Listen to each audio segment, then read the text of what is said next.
বিসমিল্লাহির রহমানির রহিম। আমি মরহুমা বেগম খালেদা জিয়ার বড় সন্তান তারেক রহমান। আমি আজকে এখানে উপস্থিত সকল ভাইয়েরা এবং বোনেরা যারা উপস্থিত আছেন, মরহুমা বেগম খালেদা জিয়া জীবিত থাকাকালীন অবস্থায় যদি আপনাদের কারো কাছ থেকে কোনো ঋণ নিয়ে থাকেন, দয়া করে আমার সাথে যোগাযোগ করবেন, আমি সেটি পরিশোধের ব্যবস্থা করব ইনশাআল্লাহ।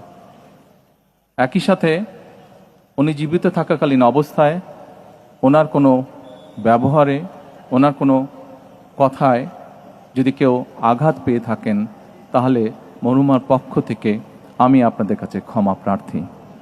দোয়া করবেন আল্লাহ তাআলা যাতে ওনাকে বেহেশত দান করেন।